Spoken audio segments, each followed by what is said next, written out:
The lottery Shirley Jackson. The morning of June 27th was clear and sunny, with the fresh warmth of a full summer day. The flowers were blossoming profusely and the grass was richly green. The people of the village began to gather. The square between the post office and the bank, around 10 o'clock. In some towns there were so many people that the lottery took 2 days and had to be started on June 2nd. But in this village where there were only about 300 people, the whole lottery took less than 2 hours, so it could begin at 10 o'clock in the morning and still be through in time to allow the villagers to get home for noon dinner. The children assembled first, of course. School was recently over for the summer, and the feeling of liberty sat uneasily on most of them. They tended to gather together quietly for a while before they broke into boisterous play, and their talk was still of the classroom and the teacher, of books and reprimands.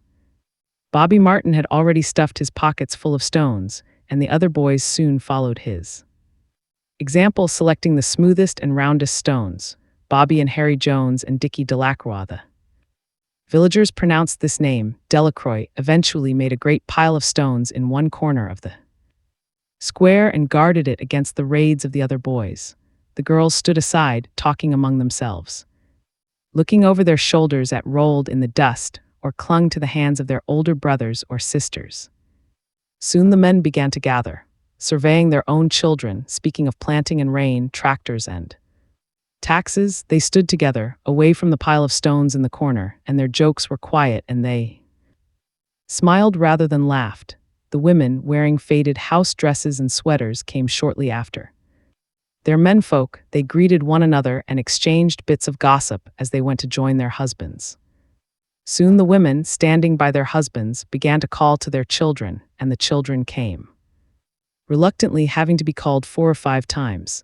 Bobby Martin ducked under his mother's grasping hand and ran laughing back to the pile of stones. His father spoke up sharply, and Bobby came quickly and took his place between his father and his oldest brother.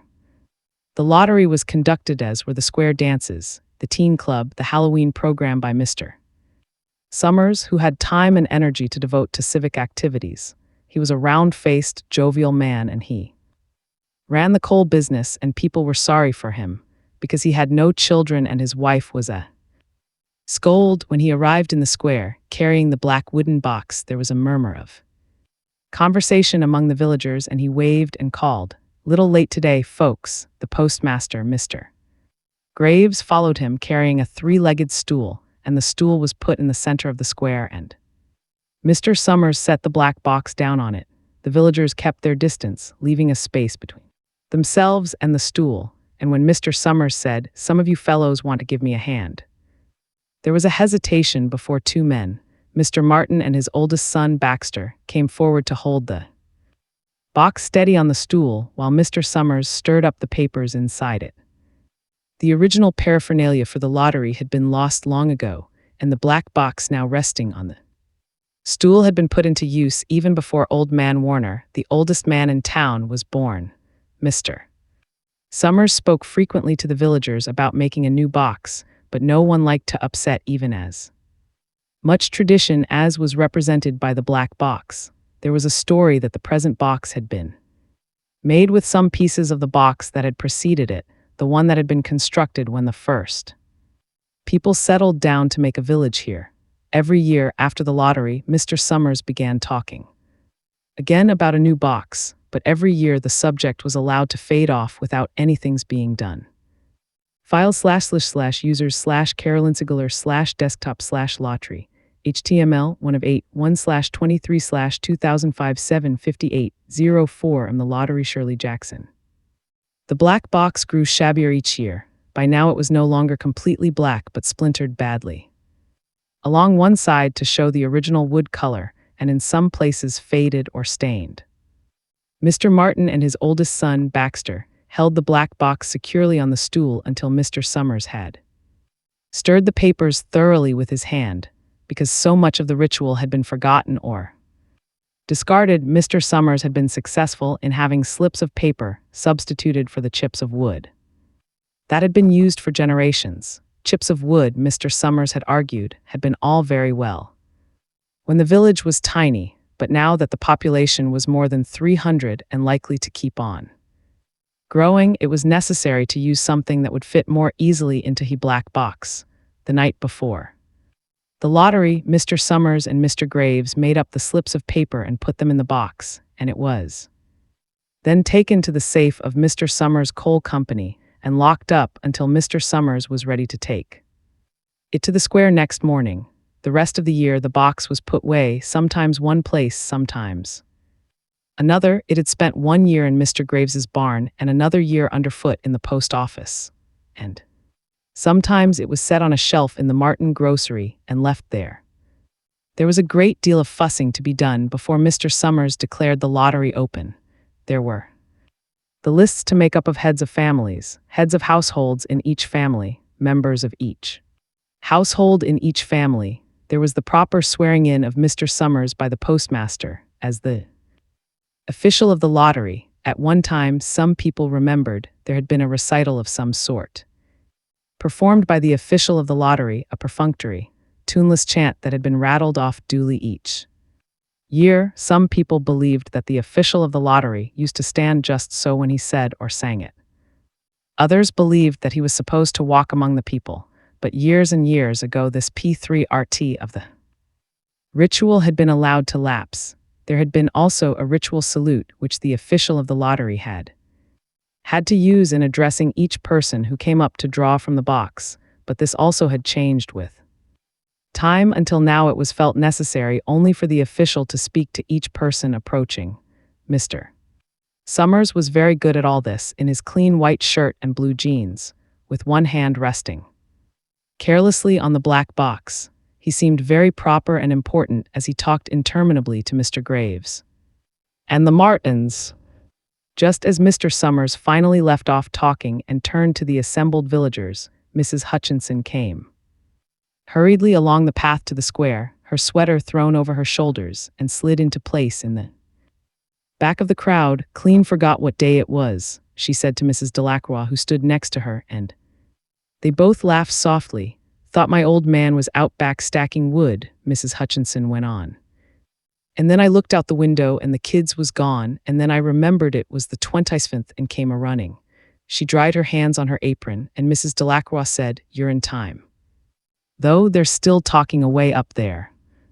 Mrs. Hutchinson craned her neck to see through the crowd and found her husband and children standing near the front. She tapped Mrs. Delacroix on the arm as a farewell and began to make her way through the crowd. The people separated good-humoredly to let her through. 2 or 3 people said, in voices just loud enough to be heard across the crowd, "Here comes your Mrs. Hutchinson and Bill." She made it after all. Mrs. Hutchinson reached her husband, and Mr. Summers, who had been waiting, said cheerfully, "Thought we were going to have to get on without you, Tessie," Mrs. Hutchinson said, grinning. "Wouldn't have me leave dishes in the sink now, would you, Joe?" And soft laughter ran through the crowd as the people stirred back into position after Mrs. Hutchinson's arrival.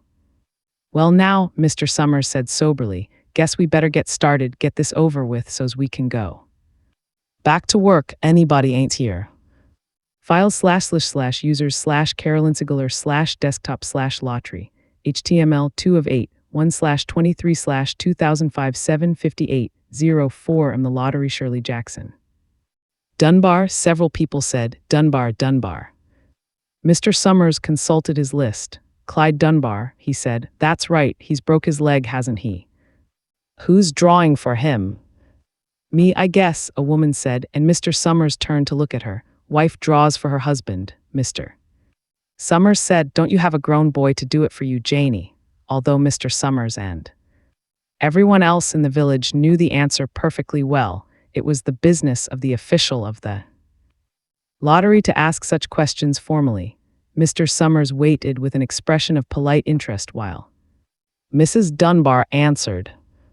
"Horace is not but 16 vet," Mrs. Dunbar said regretfully. "Guess I gotta fill in for the old man this year." "Right, Sr. Summers said. He made a note on the list he was holding. Then he asked, "Watson boy drawing this year?" A tall boy in the crowd raised his hand. "Here," he said. "I'm drawing for my mother and me." He blinked His eyes nervously and ducked his head as several voices in the crowd said thin hash s like good fellow. Lack and glad to see your mother's got a man to do it. Well, Mr. Summers said, guess that's everyone. Old man Warner make it. Here, a voice said, and Mr. Summers nodded. A sudden hush fell on the crowd as Mr. Summers cleared his throat and looked at the list. All ready, he called. Now, I'll read the names heads of families first and the men come up and take a paper out of the box. Keep the paper folded in your hand without looking at it until everyone has had a turn. Everything clear. The people had done it so many times that they only half listened to the directions. Most of them were quiet, wetting their lips, not looking around. Then Mr. Summers raised one hand high and said, Adams. A man disengaged himself from the crowd and came forward. Hi, Steve, Mr. Summers said, and Mr. Adams said, Hi, Joe. They grinned at one another humorlessly and nervously. Then Mr. Adams reached into the black box and took out a folded paper. He held it firmly by one corner as he turned and went hastily back to his place in the crowd, where he stood a little apart from his family, not looking down at his hand. Alan, Mr. Summers said, Anderson, Bentham. Seems like there's no time at all between lotteries anymore, Mrs. Delacroix said to Mrs. Graves in the back row. Seems like we got through with the last one only last week. Time sure goes fast, Mrs. Graves said.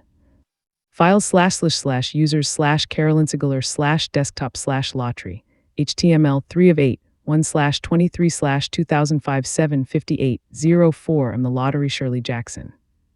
Clark's Delacroix. There goes my old man, Mrs. Delacroix said. She held her breath while her husband went forward. Dunbar, Mr. Summers said, and Mrs. Dunbar went steadily to the box while one of the women said, Go on, Janie, and another said, There she goes. We're next, Mrs. Graves said. She watched while Mr. Graves came around from the side of the box, greeted Mr. Summers gravely, and selected a slip of paper from the box. By now, all through the crowd, there were men holding the small folded papers in their large hand, turning them over and over nervously. Mrs. Dunbar and her two sons stood together, Mrs. Dunbar holding the slip of paper. Harbert Hutchinson. Get up there, Bill, Mrs. Hutchinson said, and the people near her laughed. Jones. They do say, Mr. Adams said to old man Warner, who stood next to him, that over in the north village they're talking of giving up the lottery. Old man Warner snorted. Pack of crazy fools, he said, listening to the young folks. Nothing's good enough for them. Next thing you know, they'll be wanting to go back to living in caves, nobody work any more live hat way for a while. Used to be a saying about lottery in June, corn be heavy soon, first thing.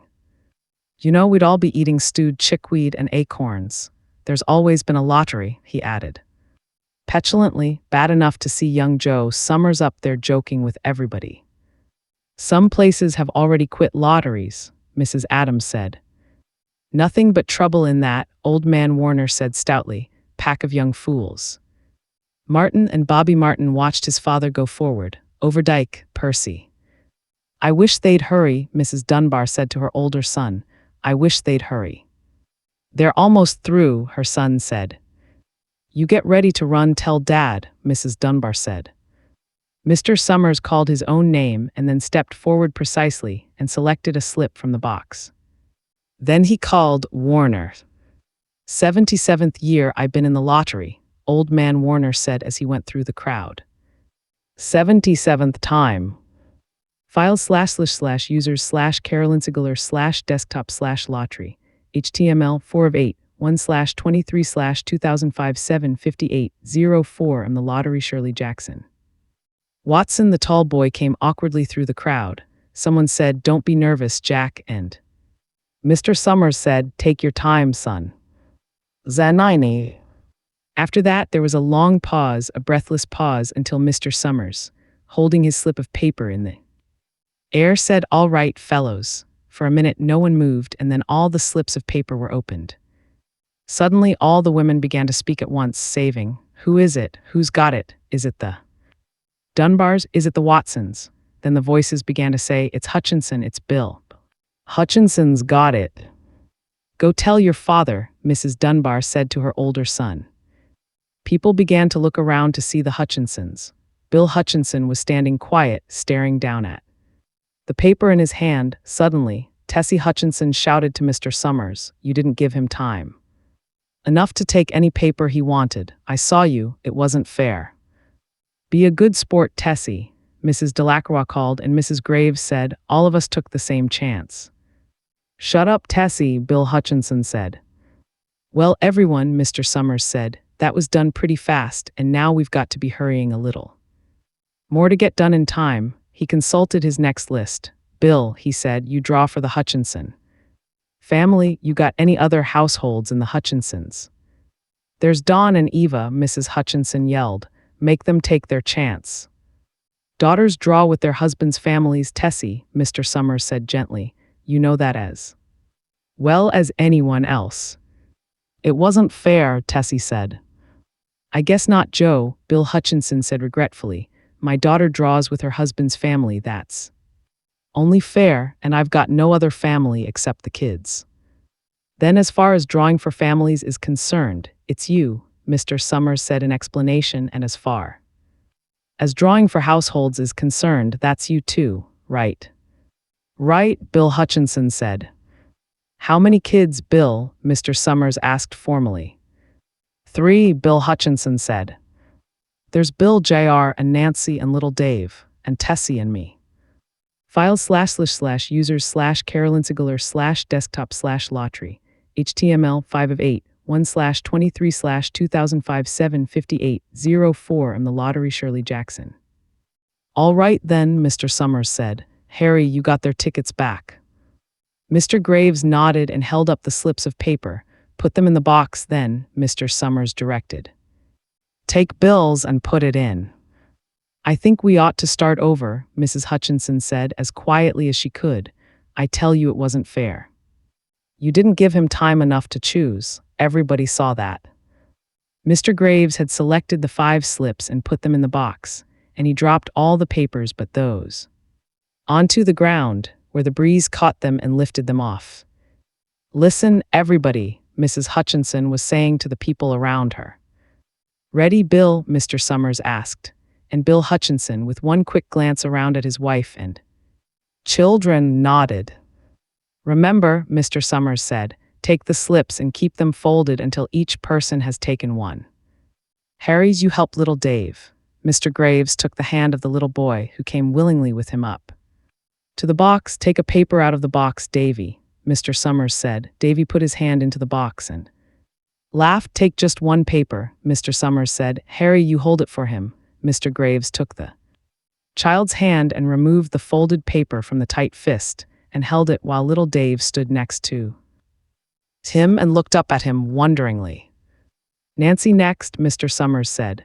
Nancy was 12 and her school friends breathed heavily as she went forward, switching her skirt, and took a slip daintily from the box. "Bill, Jr.," Mr. Summers said, and Billy, his face red and his feet overlarge, near knocked the box over as he got a paper out.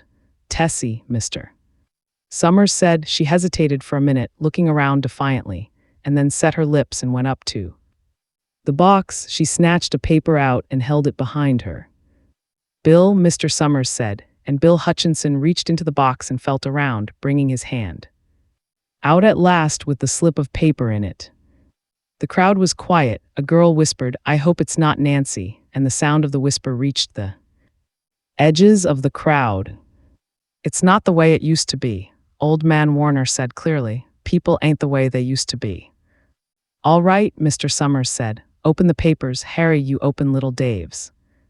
Mr. Graves opened the slip of paper, and there was a general sigh through the crowd as he held it up, and everyone could see that it was blank. Nancy and Bill, Jr., opened theirs at the same time, and both beamed and laughed, turning around to the crowd and holding their slips of paper above their heads. "Tessie," Mr. Summers said. There was a pause, and then Mr. Summers looked at Bill Hutchinson, and Bill unfolded his paper and showed it. It was blank. Files//users/carolinsigular/desktop/lottery HTML 6 of 8 1/23/2005 758-04 and the lottery Shirley Jackson. "It's Tessie," Mr. Summers said, and his voice was hushed. "Show us her paper, Bill." Bill Hutchinson went over to his wife and forced the slip of paper out of her hand. It had a black spot on it, the black spot Mr. Summers had made the night before with the heavy pencil in the coal company office. Bill Hutchinson held it up, and there was a stir in the crowd. "All right, folks," Mr. Summers said, "let's finish quickly." Although the villagers had forgotten the ritual and lost the original black box, they still remembered to use stones. The pile of stones the boys had made earlier was ready. There were stones on the ground with the blowing scraps of paper that had come out of the box. Delacroix selected a stone so large she had to pick it up with both hands and turned to Mrs. Dunbar. "Come on," she said, "hurry up." Mr. Dunbar had small stones in both hands, and she said, gasping for breath, "I can't run at all. You'll have to go ahead and I'll catch up with you." The children had stones already, and someone gave little Davy Hutchinson few pebbles.